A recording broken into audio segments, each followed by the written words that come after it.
दोस्तों, हमारा आज का विषय आज तक के सभी वीडियो से सबसे ज़्यादा महत्वपूर्ण है। आज आप इसे सुनते सुनते ही गहरे ध्यान में प्रवेश कर जाएंगे। अगर आप ध्यान का स्वाद लेना चाहते हैं तो बस थोड़ी देर शांत होकर केवल इसे सुनिए।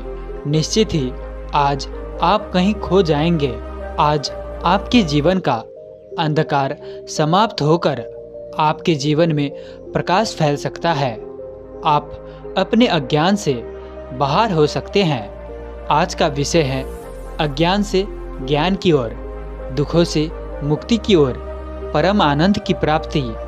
जब तक आपको अपने अज्ञान का पता नहीं चलता तब तक आप अज्ञान को ही ज्ञान समझ लेते हैं, जो कि आपकी भटकने का सबसे बड़ा कारण बनता है। जीवन में जितने भी दुख है सभी दुख अज्ञान के ही कारण है। जब अज्ञान हटता है तो ज्ञान अपने से ही उपलब्ध हो जाता है। ज्ञान को कहीं बाहर से लेना नहीं है, ज्ञान तो आपके भीतर ही छुपा है। ज्ञान के सूर्य का प्रकाश तो चारों ओर बरस रहा है। आपने ही अज्ञान के परकोटे से अपने को ढक रखा है। अज्ञान का आवरण हट जाए तो ज्ञान का प्रकाश तुरंत आपको प्रकाशित कर देता है। आपका सबसे बड़ा अज्ञान है ये समझना कि आप आध्यात्मिक है। क्या आप वास्तव में आध्यात्मिक है? क्या आप में परमात्मा की प्यास है? क्या आप सत्य की खोजी में है? ये कुछ ऐसे प्रश्न हैं जो आपको अपने से जरूर पूछने चाहिए, क्योंकि 99% से भी ज़्यादा लोग अपने आप को आध्यात्मिक समझते हैं। वो कहीं से भी आध्यात्मिक नहीं है, धार्मिक भी नहीं है। आपको अपने भीतर गहरे उतरना पड़ेगा, थोड़ी खोज करनी पड़ेगी। आपको देखना पड़ेगा कि वास्तव में जो आपकी प्यास है, क्या सच में ही वो परमात्मा की प्यास है, या फिर परमात्मा को आप एक साधन की तरह उपयोग करना चाहते हैं। परमात्मा से भी आप केवल अपनी वासना को ही पूरा करना चाहते हैं। अभी आप आध्यात्मिक नहीं है, लेकिन हो सकते हैं। संभावना केवल तभी है कि जब आप अच्छे से जान जाए कि अभी आप आध्यात्मिक नहीं है। क्योंकि अगर आप अपनी कल्पना में, अपनी ही बनाई हुई छवि में अपने को आध्यात्मिक मानते रहेंगे, फिर कभी आप धार्मिक हो सके, आध्यात्मिक हो सके, इसकी कोई भी संभावना नहीं है। इसीलिए मैंने कहा कि अपने अज्ञान को जान लेना ही ज्ञान है। वास्तव में आपका मन बहुत चालाक है। आप अनजाने में ही उसके साथ हो जाते हैं। इसीलिए आपको संसार में दूसरे लोगों में तो बुराई नज़र आती है, लेकिन अपने ही अंदर कभी बुराई नहीं आती। आपका मन आपको ही धोखा देता है, जो कि आपको बताता है कि आपसे ज़्यादा अच्छा व्यक्ति इस संसार में दूसरा कोई भी नहीं। फिर जिसको आप बुरा समझते हैं, उसका अपना मन भी उसे यही बता रहा है कि उससे ज़्यादा अच्छा इस संसार में कोई और नहीं है। इस संसार में एक भी व्यक्ति खोजना मुश्किल है जो अपने अंदर बुराई देख पाता हो। जब तक आप स्वयं का निरीक्षण नहीं कर लेते तब तक अज्ञान में ही भटकते हैं। नहीं तो कबीर कहते हैं, बुरा जो देखन मैं चला, बुरा न मिलिया कोय, जो दिल खोजा अपना, मुझसे बुरा न कोय।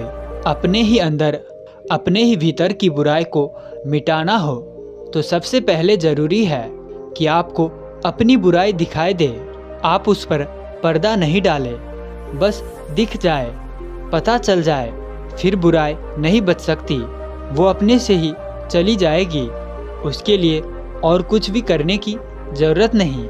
आप 24 घंटे अपने भीतर अपनी प्रतिमा को अपने मन के सिंहासन पर विराजमान करने की कोशिश करते रहते हैं, जो कि आपके लिए बहुत ज़रूरी है। जरा सी आपकी प्रतिमा सिंहासन से हिल जाए। आप तुरंत पश्चाताप से भर जाते हैं। आपको जरा भी पता चल जाए कि आप बुरे हैं तो आपका जीना मुश्किल हो जाएगा। बुराई के साथ आप चल ही नहीं सकते। छोड़नी नहीं पड़ती बुराई, अपने से ही छूट जाती है, बस एक बार उसका पता चल जाए। आज का विषय आपके लिए एक टेस्ट जैसा है, एक दर्पण की तरह है जिसमें आप अपने असली स्वरूप को देख सकते हैं। आप अपने बारे में सब कुछ जान सकते हैं, लेकिन इसके लिए आपके भीतर बहुत साहस की ज़रूरत है, बहुत हिम्मत की ज़रूरत है, क्योंकि जैसे ही अपने भीतर के अज्ञान के दर्शन होते हैं तो उसे सहन करना, उसे स्वीकार करना बहुत मुश्किल हो जाता है। जो भी व्यक्ति आज के विषय को पूरी निष्ठा से समझ पाएंगे उनके लिए सत्य में प्रवेश बहुत ही आसान हो जाएगा। उनके जीवन में परमात्मा की प्यास जाग जाएगी। उनकी संसार को देखने की और समझने की पूरी नज़र बदल जाएगी। वो पहली बार सुख दुख और आनंद को ठीक ठीक से समझने में सक्षम हो पाएंगे। मुझे लगता है कि आज बहुत सी दोस्तों की भावनाएं आहत हो सकती है। उनकी अपनी ही छवि, वो छवि जो कि वास्तव में बिल्कुल ही नकली है, जिसके कारण से ही वो अपने को जानने में सक्षम नहीं है। उनकी वही छवि आज छिन्न भिन्न हो सकती है, जो कि बहुत अच्छा है। कितनी भी चोट पहुँचेंगे, लेकिन अगर वो आपको सही रास्ते पर ले जाए, आपके जीवन में जागरण ला सके, आपको परमात्मा से मिला सके, तो उससे ज़्यादा शुभ कुछ भी नहीं हो सकता। ध्यान रखें और ठीक से समझ ले कि आज तक आप किसी दूसरे को नहीं, अपने को ही धोखा देते आए हैं। आखिर कब तक आप अपने भ्रम के जाल में भटकते रहेंगे? एक बार इस जाल से बाहर हो जाए, एक बार आपकी नींद टूट जाए, एक बार आपको अपने ही दर्शन हो जाए, तो परमात्मा ही आपका जीवन बन जाता है। आपके अपने भीतर ही आपको परमात्मा मिल जाता है। तो इसीलिए हमेशा के ही तरह आप आज के इस वीडियो के अंत में एक ऐसी मूल ज्ञान को प्राप्त करेंगे जो कि आपको वो जीवन भर काम आने वाली है, जो कि आपको किसी दूसरी ही दुनिया में ले जाने में सक्षम है। एक ऐसा संगीत, अगर आपको पता हो कि आप बीमार हैं तो पूरी संभावना है कि आप बीमारी का इलाज कर सके। लेकिन अगर आप बीमार होते हुए भी खुद को स्वस्थ समझते रहें तो इलाज किस लिए करेंगे, कैसे ठीक हो पाएंगे? ठीक इसी तरह अगर आपके जीवन में अध्यात्म की एक किरण भी नहीं हो और आप अपने को आध्यात्मिक समझ रहे हो, तो कोई संभावना नहीं कि आप कभी आध्यात्मिक हो सके। ठीक यही आपके साथ हो रहा है, क्योंकि आप हर रोज पूजा पाठ करते हैं, आप मंदिर जाते हैं, आप धार्मिक अनुष्ठान करते हैं, कर्म कांड करते हैं, आप वो सब कुछ करते हैं जो कि बाहर बाहर है। आप परमात्मा की पूजा करते हैं, प्रार्थना करते हैं, लेकिन किस परमात्मा की? उस परमात्मा की जो कि दूर कहीं आकाश में बैठा है, जो बाहर है। लेकिन अध्यात्म है जो आपके ही भीतर है। बाहर के परमात्मा की खोज का काम अध्यात्म नहीं है, क्योंकि अध्यात्म है अध्ययन आत्म, अपना स्वयं का ही अध्ययन। आप ठीक से ही अपने को देखें कि क्यों आप मंदिर जा रहे हैं, क्यों आप दान पुण्य कर रहे हैं, आप परमात्मा से क्या प्रार्थना कर रहे हैं। जितने भी भजन, आरतियाँ, स्तुतियाँ, जितनी भी आपकी तथाकथित धार्मिक कथाएं हैं, उन सब में क्या है? आपकी कोई न कोई मांग है। कहीं आपको दुख से मुक्ति चाहिए, कहीं आपको किसी फल की कामना है। ओम जय जगदीश हरे, स्वामी जय जगदीश हरे। भक्त जनों के संकट, दास जनों के संकट क्षण में दूर करे, जो ध्वावे फल पावे। स्वामी दुख बिन से मन का सुख संपत्ति घर आवे, कष्ट मिटे तन का। आपकी सारी धार्मिकता का आधार आपका अपना ही स्वार्थ है। परमात्मा की खोज भी इसलिए करनी है ताकि आप दुखों से मुक्त होकर सुख संपत्ति को प्राप्त कर सके। जहाँ से भी देखोगे तो आप पाओगे कि आपकी सारी आध्यात्मिकता का केंद्र परमात्मा नहीं है, आपका केंद्र तो आप स्वयं ही है। अगर सुख चाहिए तो किसको? आपको। अगर मुक्ति चाहिए तो किसको? आपको। परमात्मा तो आपके लिए केवल एक साधन बन रहा है। अगर कभी कोई और साधन बन जाए जो आपको सुख से भर सके तो आप परमात्मा को भूलकर उसके पीछे चले जाएंगे। यहाँ आप देख ही नहीं पा रहे हैं कि आप क्या कर रहे हैं, आप क्या मांग रहे हैं। क्या जो आप मांग रहे हैं वो आपके लिए सही है या गलत? इसको समझने से पहले आप ये समझने की कोशिश करें कि आप आखिर क्या कर रहे हैं। तभी आपको पता चलेगा कि आपकी सभी मांगे अपने ही पेड़ों पर कुल्हाड़ी मारने की जैसी है। आप परमात्मा की पूजा नहीं कर रहे हैं, आप परमात्मा का अपमान कर रहे हैं। आप कहते तो हैं कि परमात्मा सर्वशक्तिमान है, आप कहते तो हैं कि परमात्मा सबको देख रहा है, परमात्मा सबको उसके कर्मों का फल देता है। लेकिन अगर भीतर से देखेंगे तो आप इसे बिल्कुल भी स्वीकार नहीं करते। आपको परमात्मा पर जरा भी भरोसा नहीं है। ऐसा मैं क्यों कह रहा हूँ कि अगर आप पूजा पाठ या धार्मिक कर्मकांड नहीं करोगे तो आपका जीवन दुखी रहेगा। आपने परमात्मा को चापलूसी पसंद बना दिया, आपने परमात्मा को भी अपूर्ण बना दिया। तुम लाख कहो, तुम पूर्ण परमात्मा, तुम अंतर्यामी, लेकिन आपका परमात्मा पूर्ण नहीं है, क्योंकि उसे आपकी पूजा पाठ की, आपकी चापलूसी की, आपकी चमचागिरी की जरूरत पड़ रही है। क्योंकि वो तभी आपकी तरफ देखेगा जब आप उसका गुणगान करोगे। काश कि आपको पता चल जाए कि आप कितने गहरे अज्ञान में हैं। काश कि आपको दिखाई पड़ जाए कि उस विराट में आप कितने छोटे हैं। आप मंदिर जाते हैं, आपकी कोई मनोकामना है जिसे आप चाहते हैं कि पूरी हो जाए। काश कि आपको समझ आ सके कि अगर कभी आपकी सभी मनोकामनाएं पूरी हो जाए तो आपका क्या हाल होगा। परमात्मा पर आपका इतना भी विश्वास नहीं है कि आप कह सके कि परमात्मा कभी कोई गलती नहीं कर सकता। जब जब आप कहते हैं कि परमात्मा जो करता है अच्छा ही करता है, ये सब आपका कहा हुआ केवल ऊपरी तह पर है, केवल शब्दों में ही है।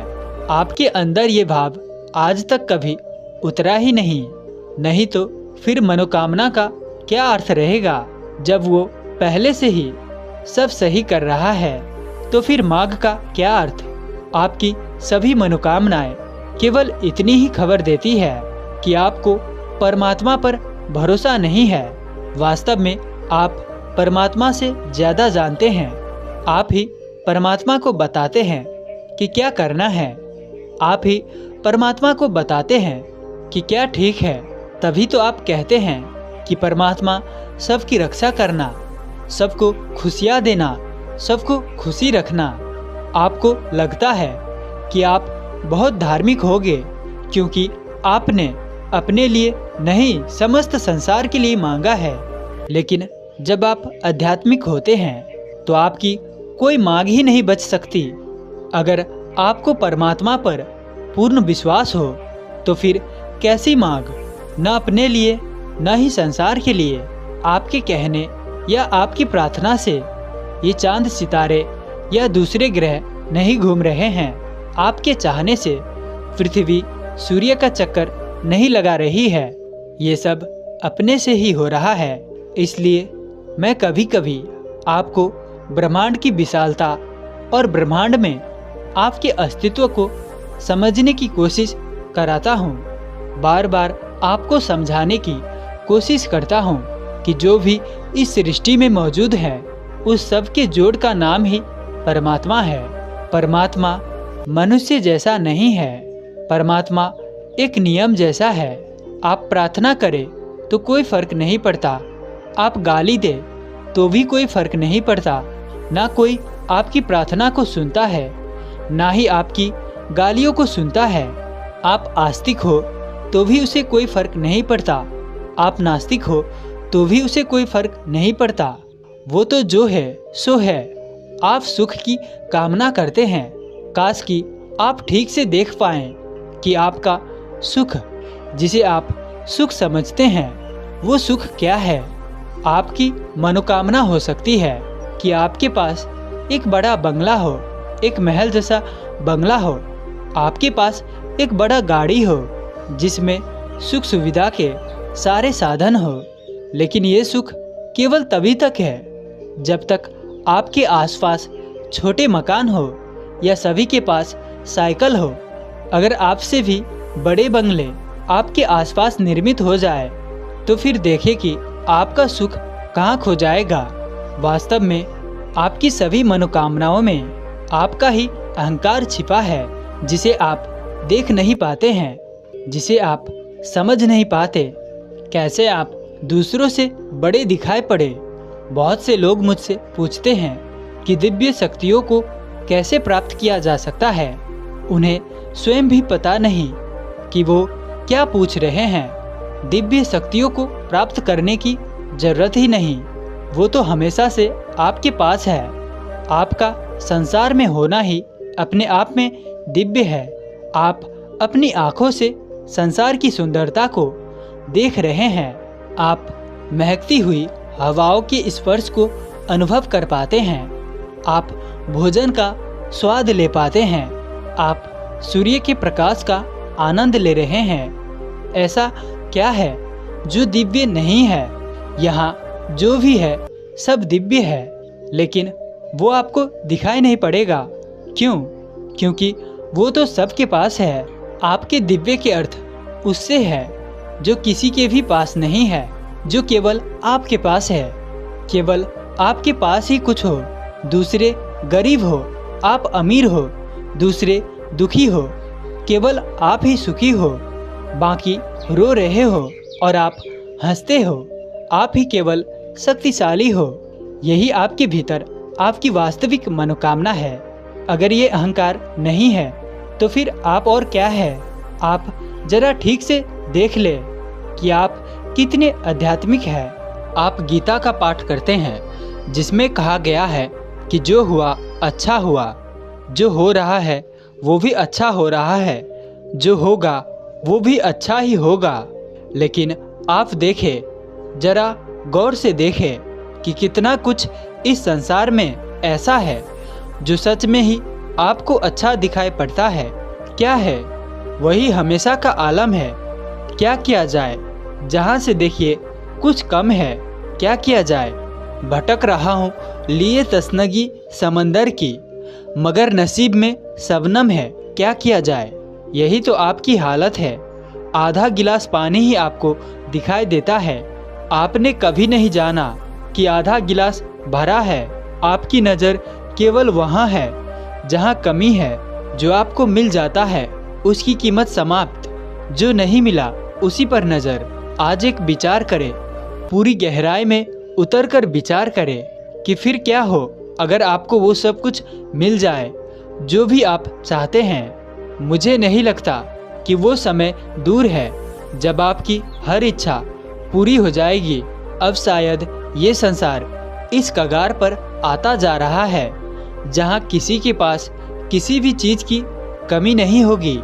आज टेक्नोलॉजी इतनी एडवांस हो रही है, आर्टिफिशियल इंटेलिजेंट कमाल कर रही है। आज संसार को देखें तो शायद आज हम उस समय से गुजर रहे हैं जैसा पहले कभी नहीं हुआ। बहुत जल्दी ऐसा होने वाला है कि आपका सारा काम मशीनें करेगी। आपको कुछ भी करने की ज़रूरत नहीं। आज किसान खेत में अनाज पैदा कर रहा है, उसकी जगह अब रोबोट लेने वाले हैं आपके घर का काम करने के लिए। अब किसी नौकर को रखने की जरूरत नहीं रहेगी। मनुष्य की जरूरत लगातार कम हो रही है। वो दिन दूर नहीं जब आपके करने के लिए कोई भी काम नहीं बचेगा। अगर आज से पहले किसान खेती करना छोड़ देते तो फिर अनाज कौन पैदा करता? लेकिन आज इसकी कोई चिंता नहीं है। जब मशीनें काम कर सकती है, पैदावार कर सकती है, तो मनुष्य को क्यों कष्ट दिया जाए? पैदावार पर, प्रोडक्शन पर तो कोई असर नहीं हो रहा। देखा जाए तो प्रोडक्शन तो मशीनों से सैकड़ों गुना ज़्यादा हो सकती है। अभी हाल ही में वैज्ञानिकों ने कुछ नई चीज़ें खोज की है जिनसे पता चलता है कि पानी पर जमने वाली काई, जिसे फंगस कहा जाता है, इसमें भरपूर मात्रा में प्रोटीन मौजूद है। इसी काई को, इसी फंगस को, जिसे कुछ लोग कवक भी कहते हैं, इसको प्रोसेस करके स्वादिष्ट भोजन में बदला जा सकता है।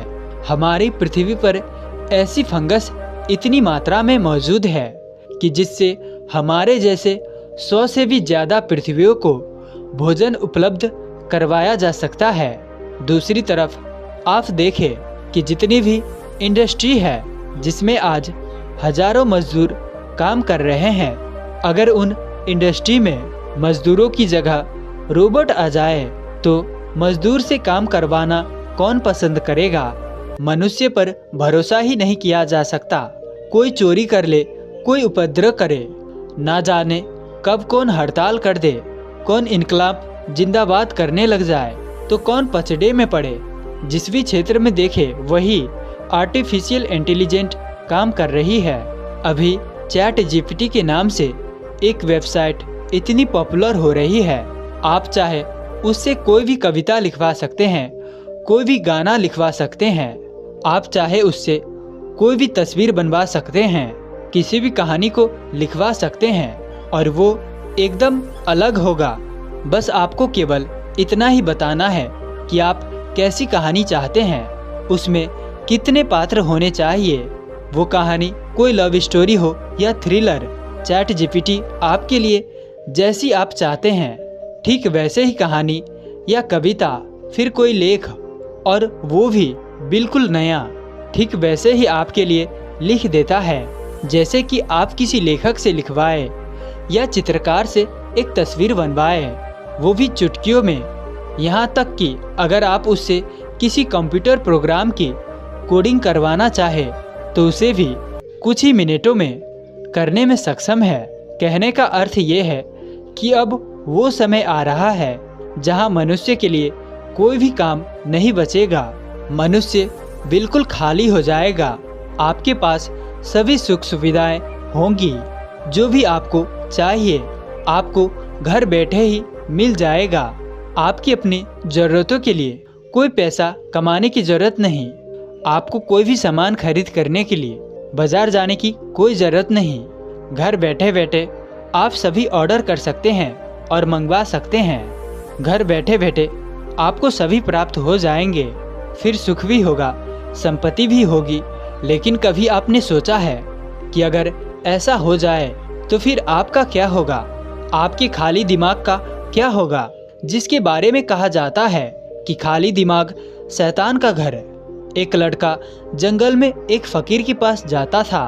फकीर एक झोपड़े में रहता, जमीन पर ही सोता, जो भी रूखा सूखा मिलता वो खा लेता, लेकिन हमेशा एक अलौकिक आनंद से भरा दिखाई देता।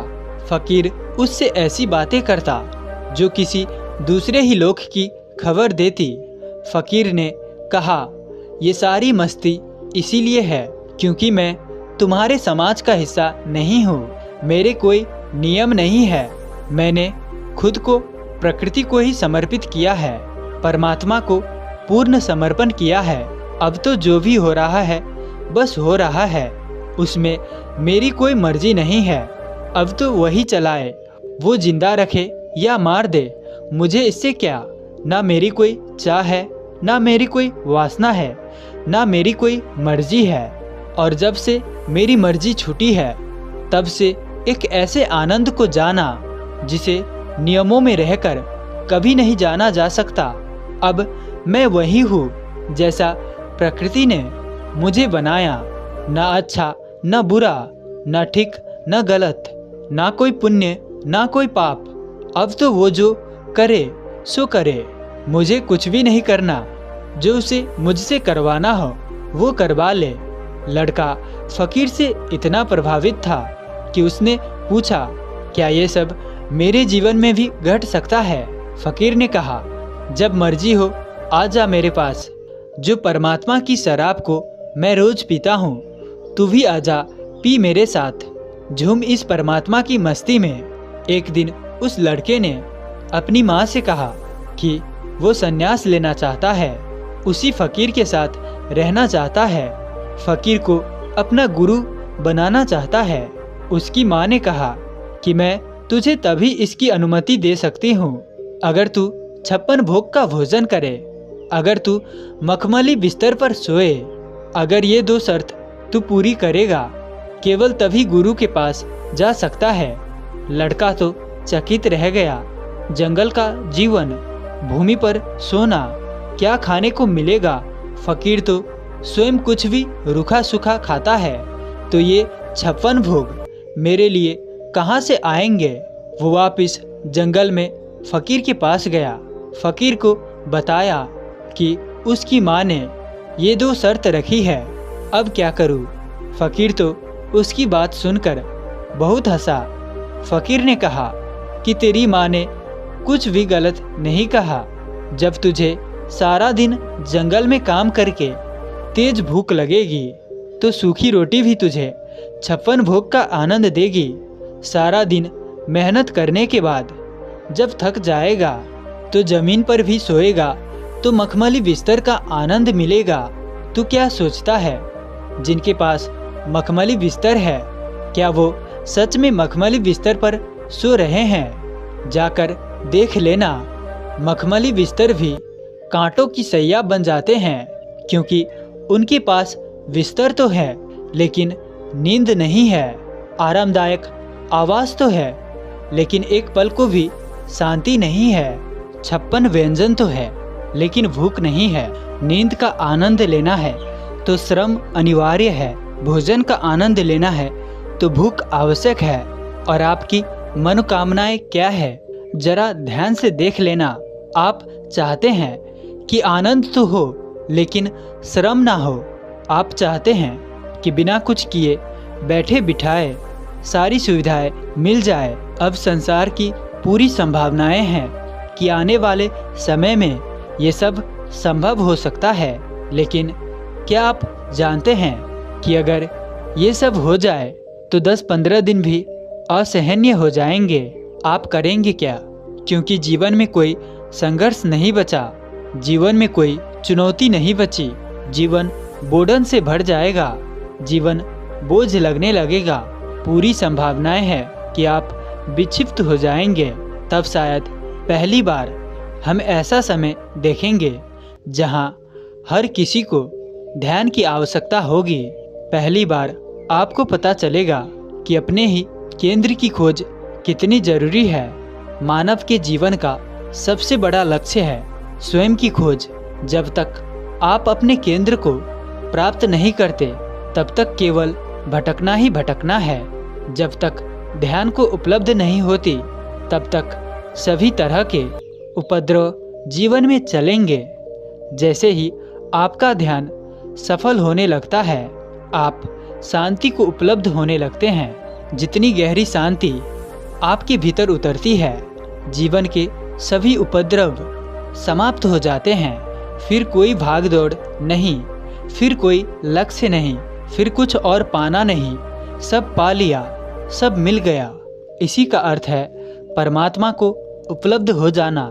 परमात्मा पूर्ण है। उपनिषद कहते हैं कि अगर आप पूर्ण से पूर्ण को निकाल दे, पूर्ण से पूर्ण को ही माइनस कर दे, तो भी जो शेष बचेगा वो पूर्ण ही होगा। जैसे मैं कहूँ कि 100 में से 100 घटा दे तो बाकी 100 ही बचेगा।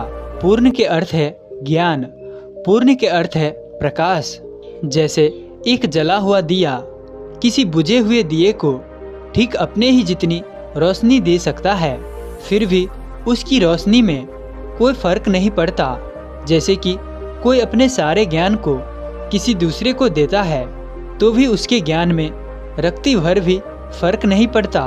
उसी परमात्मा के साथ एक होकर आप भी पूर्णता को अनुभव करते हैं।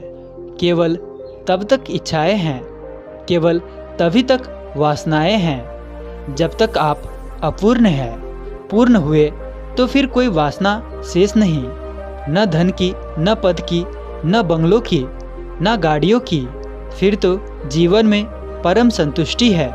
इस संसार में चाहे आप कुछ भी प्राप्त कर ले, चाहे कितने भी पदों पर पहुंच जाए, आपके जीवन की अशांति समाप्त नहीं हो सकती।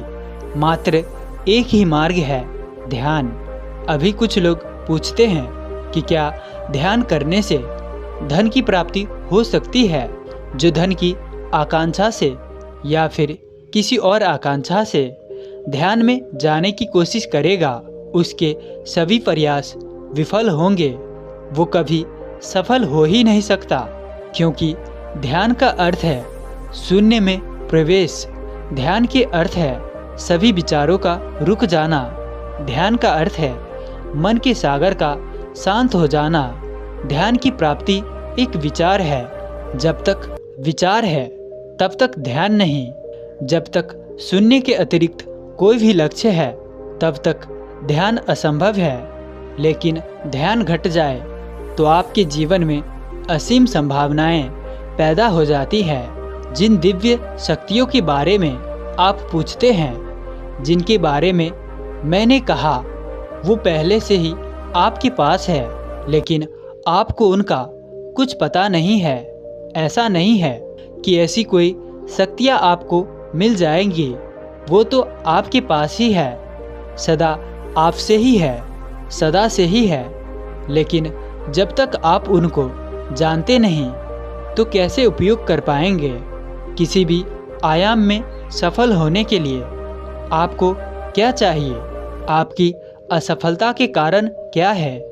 आपके मन का भटकना, आपके मन का स्थिर नहीं होना, आपके विचारों पर आपका नियंत्रण नहीं होना। अगर ध्यान में आप सफल होने लगते हैं तो जहाँ चाहेंगे आप सफल होने लगेंगे। जहाँ आप अपने मन को केंद्रित करेंगे, मन वहीं केंद्रित हो जाएगा। तब आपकी सारी ऊर्जा, आपकी सारी शक्ति एक बिंदु पर केंद्रित हो जाएगी। फिर आपको सफल होने से कौन रोक सकता है? अभी कितने ही व्यक्तियों की कमेंट होते हैं। कुछ व्यक्ति बार बार प्रश्न करते हैं कि ध्यान सफल नहीं हो पा रहा, जिसके बारे में मैं आपको समझा रहा हूँ कि आप सफल होने का प्रयास कर रहे हैं, इसीलिए तो सफल नहीं हो पा रहा। जब तक आप बिल्कुल सहज नहीं होते तब तक आप अपनी इस सोच को बंद नहीं करोगे कि ध्यान घट जाना चाहिए, तब तक आप सफल नहीं होंगे। बस आप शांत होकर बैठ जाए, चाहे लेट जाए, खुद को खाली कर दे। कोई जल्दी नहीं। आप नहीं सोचे कि सफल होंगे या नहीं, कोई फर्क नहीं पड़ता। सफलता की चाह ही ध्यान की सबसे बड़ी रुकावट है। इस पर एक कहानी है। दो साधक एक बार दो अलग अलग वृक्षों के नीचे बैठकर हर रोज ध्यान करते थे। एक दिन अचानक एक देवता अवतरित हुए। वो पहले साधक के पास गया और उससे पूछा कि क्या तुम जानना चाहते हो कि तुम्हारा ध्यान कब तक सफल होगा? सफल होने में तुम्हें कितना समय लगेगा? साधक की आंखें चमकने लगी। उसने कहा कि निश्चित ही, मैं तो हर रोज यही सोचता हूँ कि आखिर कब तक मेरा ध्यान सफल होगा, कब मुझे सत्य मिलेगा, कब मैं परमात्मा को अनुभव कर पाऊँगा। आपकी बड़ी कृपा होगी, कृपया आप बता दें कि मुझे और कितना समय लगेगा। देवता ने कहा कि जिस पेड़ के नीचे तुम बैठे हो, इस पेड़ पर जितने पत्ते हैं उनकी गिनती कर लो। ठीक इतने ही जन्म लगेंगे जितने पत्ते हैं। सत्य को उपलब्ध होने में इतने जन्म लगेंगे। साधक का चेहरा ये सुनते ही उतर गया। वो क्रोधित हो गया। उसने सोचा, इतने जन्म, पेड़ पर तो लाखों पत्ते हैं, लाखों जन्म प्रतीक्षा। मैं तो सोच रहा था कि बस थोड़े ही दिन में मैं परमात्मा को अनुभव कर लूँगा, फिर तो ये सब बकवास है, इतनी प्रतीक्षा नहीं कर सकता। वो उसी समय सब ध्यान व्यान छोड़कर भाग खड़ा हुआ। फिर देवता दूसरे साधक के पास पहुंचा। उस साधक के चेहरे पर अपार शांति बरस रही थी। देवता ने उस साधक से भी पूछा कि क्या वो जानना चाहता है कि वो कब तक सफल होगा। साधक ने शांति से उत्तर दिया कि मुझे इसको जानने में कोई रुचि नहीं है, क्योंकि मुझे कुछ प्राप्त ही नहीं करना। ध्यान करना ही मेरा आनंद है। मैं ध्यान में ही बैठता हूँ तो इतना आनंद बरस जाता है कि मुझे और किसी चीज की कोई आकांक्षा नहीं। न मुझे किसी परमात्मा को पाना है, न कोई मोक्ष की इच्छा है, कुछ भी नहीं। मैं तो हर पल आनंद में हूँ। अब कोई चाह नहीं। अब चाहे कोई भी समय हो, कितना भी समय लगता हो, मैं तो अनंत प्रतीक्षा कर सकता हूँ। मुझे कोई जल्दी नहीं। देवता ने कहा, फिर भी अगर तुम जानना चाहते हो तो मैं तुम्हें बता सकता हूँ कि तुम्हें कितना समय लगेगा। साधक बोला, मैं तो नहीं जानना चाहता, लेकिन फिर भी अगर आप कुछ बताना चाहते हैं तो बता दे।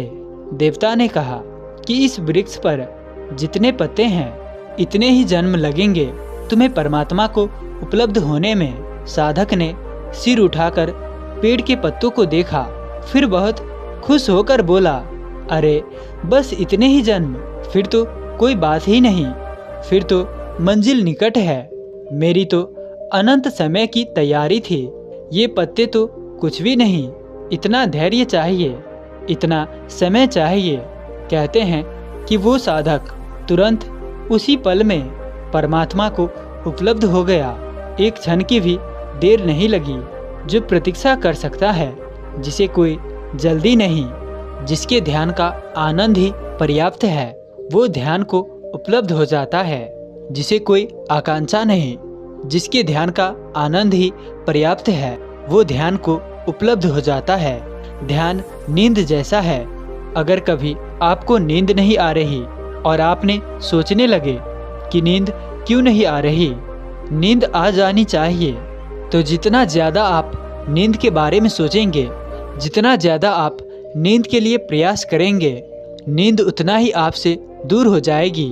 जिन लोगों को नींद न आने की समस्या हो, वो ये एक प्रयोग करके देख सकते हैं। आप नींद की कोशिश ही छोड़ दें, अपने भीतर गहरा भाव पैदा करें कि आपको आज सोना ही नहीं है। आप कुछ भी करके, चाहे कोई भी वीडियो देखे, चाहे कोई संगीत सुने, लेकिन पूरी ईमानदारी से आपने कोशिश करनी है कि आज सोना नहीं है, आज जागना है। आप हैरान हो जाएंगे कि नींद आपको परेशान करने लगेगी। जो नींद पहले आपको सभी प्रयासों के बाद भी नहीं आ रही थी, अब वही नींद आप पर हावी हो जाएगी। ठीक यही सही ध्यान करने का तरीका है। ध्यान के लिए शांत होना है, कोई प्रयास नहीं करना है, सब कुछ करना छोड़ दो। कोई संघर्ष नहीं। विचार आ रहे हैं, कोई विरोध नहीं। जो हो रहा है होने दे। आपको उन सब विचारों से अलग हो जाना है। आपको कोई प्रतिक्रिया ही नहीं देनी है। समझ ले कि आप अलग है, विचार अलग है, आपको उससे कोई मतलब नहीं। जैसे कुछ व्यक्ति आपके पास खड़े होकर बात कर रहे हो, लेकिन आप अगर उनकी बातों पर ध्यान नहीं देंगे तो आपको पता भी नहीं चलेगा कि वो क्या बात कर रहे हैं। आपको उनकी आवाज़ भी सुनाई देनी बंद हो जाएगी। यही ठीक आपको अपने विचारों के साथ करना है। जो आते हो आए, आपको उनसे कुछ लेना देना नहीं। विचारों को रोकने की कोई चेष्टा ही नहीं करनी, बस दर्शक मात्र हो जाए। विचार आ रहे हैं और आप जान रहे हैं कि विचार आ रहे हैं। आपका साक्षी भाव जो भी हो, कोई दखलंदाजी नहीं। आपका मन आपको डिस्टर्ब करने के सभी प्रयास करता है। मन कभी नहीं चाहता कि आप उसे रोक दे। मन का रुक जाना मन की मृत्यु है। वो पूरा जोर लगाता है कि आपको आकर्षित करे। मन कभी शून्य में नहीं जाना चाहता। वो तो चाहता है कि कम से कम कोई रिएक्शन तो दो। कम से कम इतना ही कहो कि कौन सा विचार धार्मिक है, कौन सा अधार्मिक है, कौन सा विचार अच्छा है, कौन सा विचार बुरा है। कोई प्रतिक्रिया तो दो। आपने प्रतिक्रिया दी तो मन सफल हो गया, तो मन ने आपको भटका दिया। मन जीत गया और आप हार गए। लेकिन अगर आप कोई प्रतिक्रिया नहीं देते तो ज़्यादा समय तक मन का ये खेल नहीं चल सकता। इसे कुछ इस तरह से समझे कि मान लो आपके साथ किसी व्यक्ति का झगड़ा हो जाए। वो कितना ही उल जलूल आपको बोले, वो जितनी भी गाली दे, वो कुछ भी कर ले, आप प्रति उत्तर नहीं देते। आप चुप है। आप उसकी बकवास को सुनते ही नहीं। किसी के शब्द आप पर कोई प्रभाव ही नहीं डालते। फिर आप सोच सकते हैं कि वो कितने देर तक अकेला बकता झकता रहेगा। आखिर थक हार कर उसे चुप हो जाना पड़ेगा। आपकी चुप्पी, आपका कोई रिएक्शन ना देना आपका सबसे बड़ा हथियार बन जाता है। एक हाथ से कैसे वो ताली बजा सकता है। ऐसा नहीं कि केवल लड़ाई झगड़े में अगर कोई आपकी प्रशंसा करे तो भी आप पर कोई असर ना हो। ना तो प्रशंसा का असर, ना ही निंदा का असर। इसी को साधना कहते हैं। यही सबसे बड़ी साधना है। यही साधना जब आप अपने मन के साथ करते हैं तो विचारों को रोकना नहीं पड़ता। विचार फिर चल ही नहीं सकते। आपने विचारों के पैरों को छीन लिया। जैसे ही विचार रुकते हैं आपका शून्य में प्रवेश हो जाता है और वहीं पर छुपी है स्वयं की खोज। वहीं पर आप जानते हैं कि जब आप नहीं है, अब आप ही ब्रह्मांड है। आप संपूर्ण सृष्टि से जुड़े हैं। जब तक आप सृष्टि से टूटे रहते हैं, केवल तब तक आप अधूरेपन का अनुभव करते हैं। केवल तब तक ही आप अपूर्ण हैं। जैसे ही आप अपने सृष्टि को अनुभव करते हैं तो फिर आपकी कौन सी चिंता, फिर आपकी कौन सी अशांति। इतने विराट में भला आपकी क्या भूमिका, फिर आपकी क्या कोई मर्जी हो सकती है, फिर आपकी क्या कोई वासना हो सकती है। फिर किसी शांति की तलाश करने की जरूरत नहीं। असीम शांति आपके भीतर बरस जाती है। जहां आप हर चाह से बाहर हुए, जहां आपने अपनी मर्जी को छोड़ा, वहां पूरी प्रकृति आपको सब कुछ देने के लिए तैयार है। वो तो पहले भी दे रही थी। आपको उसे देखने का होश ही कहाँ था। आपके सभी प्रयास जिस दिन रुक जाते हैं, आप ऐसा हो जाए जैसे एक नदी में तैरता हुआ तिनका। तिनके की कोई मंजिल नहीं, तिनके को कुछ पाना नहीं। तिनका नदी के साथ है। नदी जहाँ ले जाए तिनका उसके साथ राजी। तिनके का कोई विरोध नहीं, तिनके की कोई यात्रा नहीं, तिनके का कोई संघर्ष नहीं। तो आप तिनके के आनंद को समझ सकते हैं। तिनका रुका हुआ नहीं है, तिनका तैर रहा है नदी के बहाव के साथ। लेकिन वास्तव में तिनका कुछ भी नहीं करता। जो करती है वो नदी ही करती है। ठीक इसी प्रकार जिस दिन आपकी मर्जी छूटती है तो आप अपने से कुछ भी नहीं करते। फिर जो हो रहा है वो प्रकृति ही आपसे करवाती है। आप कितनी बार अंतर आत्मा की आवाज़ की बात करते हैं, वास्तव में अभी आपको उस आवाज़ का कुछ भी नहीं पता। क्योंकि जब तक आपकी मर्जी बनी रहती है तब तक उस आवाज़ को आप सुन ही नहीं सकते। जब तक आप बाहर हैं तब तक आप भीतर उतर ही नहीं सकते। बाहर के सभी क्रियाकलापों को रोक दे, फिर चाहे वो कोई पूजा पाठ हो, चाहे कोई कर्म कांड हो, फिर चाहे वो कुछ भी हो। जो भी बाहर है, जो भी दूसरा है, इतना साहस चाहिए अपने हर डर से आप मुक्त हो जाए। कितना भी डर लगता हो, कितना ही आपको कोई डराए कि अगर सब कर्मकांड छोड़े तो ये बिगड़ जाएगा, तो वो बिगड़ जाएगा। वास्तव में ऐसा कुछ भी नहीं है। किसी परमात्मा को कोई ज़रूरत नहीं है कि वो आपसे कोई पूजा पाठ करवाए वो तो पूर्ण है, उसकी कोई आवश्यकता नहीं। अगर अभी भी उसकी कोई आवश्यकता है तो हम उसे पूर्ण नहीं कह सकते। अपने हर भय से आपको बाहर आना होगा।